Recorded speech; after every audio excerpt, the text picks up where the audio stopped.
I still remember the day my son Ethan told me I was too old-fashioned to attend his wedding. It was a sentence that kept echoing in my mind like a bad dream, twisting my heart every time I replayed it. I had always been close to Ethan. Ever since his father, my husband Mark, passed away when Ethan was only 15, it had just been the two of us. We struggled, we fought through debts, and we built a life from nothing. I worked two jobs, as a librarian during the day and at a diner at night, to make sure Ethan could go to college without worrying about money. We shared peanut butter sandwiches on nights when we couldn't afford more, and we celebrated every small win as if it was the biggest victory in the world. So when he graduated with honors and got a good job in the city, I was the proudest mother alive. I thought I had given him everything he needed to stand strong and kind in this world. But maybe I hadn't realized that in giving him so much freedom, I had also given him the power to forget where he came from. When Ethan started dating Chloe, I was happy for him. Chloe was sweet and ambitious, but I couldn't help but notice how different she was from us. Her parents were wealthy. She went to private schools and traveled the world. She never once asked about Ethan's childhood or how hard we had worked. She seemed to see life as a series of curated Instagram photos rather than messy, beautiful moments. Still, I didn't interfere. I told myself that as long as Ethan was happy, that was all that mattered. Then one afternoon, Ethan invited me to his new apartment. The place was beautiful, all sleek surfaces and minimalist decor, nothing like our warm, cluttered home. He made me sit on a cold white couch that felt more like a showroom than a living room. He served me sparkling water instead of my usual tea. And then he dropped the words that shattered me. "Mom, I don't think it's a good idea for you to come to the wedding," he said, clearing his throat. "I mean, you're just too old-fashioned. Chloe's family is really particular about the image and, the guests. I don't want anyone to judge." At first, I thought he was joking. I laughed awkwardly and waited for him to laugh too, but he didn't. His eyes darted away, and his hands fidgeted on his knees. "You can watch it online," he added quickly, as if that was some kind of consolation prize.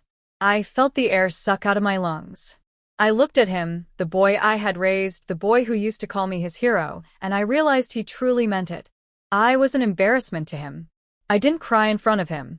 I stood up calmly, told him I understood, and left. The moment I closed the apartment door behind me, my tears poured out like rain. On the bus ride home, I stared out the window, watching the city blur past me, each building another reminder of a life I no longer belonged to. When I got home, I sat at our old wooden kitchen table. The same table where Ethan did his homework, where we ate those peanut butter sandwiches, where he told me about his first crush and asked me to teach him how to shave. I looked at the walls covered with photos, birthdays, graduations, tiny moments frozen in time, and felt the weight of all the love I had poured into raising him. For days, I didn't sleep. I wandered through the house like a ghost. Then one night, I had a thought. If I was too old-fashioned to be part of his new life, maybe it was time I started a new life of my own. I had been living for Ethan for so long that I had forgotten who I was before I became a mother. The next morning, I contacted a real estate agent. He walked through the house, commenting on its vintage charm and well-loved atmosphere. It didn't take long for him to find a buyer. Within weeks, the house was sold. On the day I signed the final papers, I stood in each room, saying goodbye. I ran my fingers along the edges of the kitchen counter, traced the cracks in the hallway where Ethan once crashed his toy cars, and hugged the old armchair where I used to read him stories. I took one last look at the backyard where he learned to ride a bike and whispered, "Thank you." I packed my few belongings, clothes, my grandmother's jewelry box, and some photo albums, into 2 suitcases. I booked a ticket to Italy, a place I had always dreamed of visiting but never could afford. I wanted to see the sun set over the Amalfi Coast, taste real pizza in Naples, and get lost in the art of Florence. I left a note for Ethan. It wasn't bitter or angry. It simply read, "Ethan, I love you more than anything in this world. But I need to find myself again. Take care of yourself. Love, Mom." On the flight, I looked out the window at the clouds and felt a strange sense of freedom. For the first time in decades, I wasn't someone's mother, someone's wife, or someone's caretaker. I was just me. Italy was everything I imagined and more. I stayed in a small guest house owned by a kind old couple in Positano. Every morning, I had espresso on a little balcony overlooking the sea. I explored colorful villages, danced to street music, and talked with strangers who treated me like a friend, not a relic of the past. One afternoon, as I was sketching in a small piazza, a woman about my age sat beside me. Her name was Maria. She asked if she could join me, and soon we were laughing like old friends. She invited me to her pottery class, and I accepted without hesitation. It felt liberating to say yes to new things. Days turned into weeks. I started painting, something I hadn't done since college. I cooked meals with local women and learned to make pasta from scratch. I even started writing a blog about my travels and, to my surprise, people loved it. I shared stories about the small joys of discovering a new place, about the kindness of strangers, about learning to love yourself again. Back in America, Ethan got married. I saw a few photos online. Him in a tuxedo, Chloe in a designer gown, everything perfect on the outside. But I couldn't help but notice the stiff smiles. I didn't feel sad or jealous. I felt at peace. A few months later, I received an email from Ethan. It was a long apology.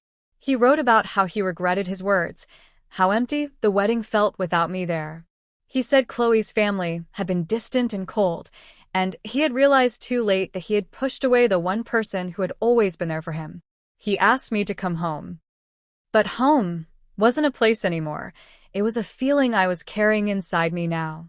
I replied that I forgave him and that I would always love him, but I needed more time to continue my journey. After that, we started emailing regularly.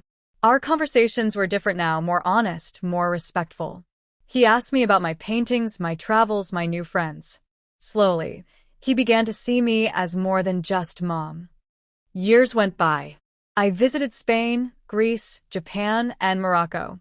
I met people who taught me that life doesn't end when your children grow up. In Morocco, I learned to weave rugs. In Japan, I joined a tea ceremony and found deep peace in its simplicity. Every place added a layer to the woman I was becoming. Ethan and I stayed in touch. Eventually, he and Chloe had a child, a beautiful little girl named Lily. One day, Ethan asked if I would come meet her. I hesitated, but something in my heart pulled me back. When I arrived at their home, Ethan hugged me like he did when he was a boy, tight and desperate, as if he was afraid to let go. Chloe looked different too, softer somehow. She thanked me for coming and apologized sincerely. Then I saw Lily. Her tiny hand reached out to me, and she smiled. In that moment, I felt the warmth of family again, but this time, it was different. I wasn't there to sacrifice myself or mold my life around someone else. I was there because I wanted to be. I showed Lily my sketches, told her stories of the places I had seen, and watched her eyes light up with wonder. I realized then that while Ethan had once shut the door on me, my journey had opened a new one that allowed me to return not as a burden, but as a whole, joyful person. After a few weeks with them, I returned to Italy, but I visited often. Our relationship grew stronger than it ever was. Ethan no longer saw me as old-fashioned, but as someone brave and inspiring. He even started reading my blog and shared it with his friends. I realized that sometimes love means stepping back. Sometimes it means leaving so you can come back stronger. In the end, I found not just new places, but a new self. I discovered that I was never too old to start over, too old to dream, or too old to matter. And as I sat on a little boat in Capri one evening, watching the sun dip into the sea, I whispered to myself, "Thank you for saying I was too old-fashioned, Ethan. You gave me my life back."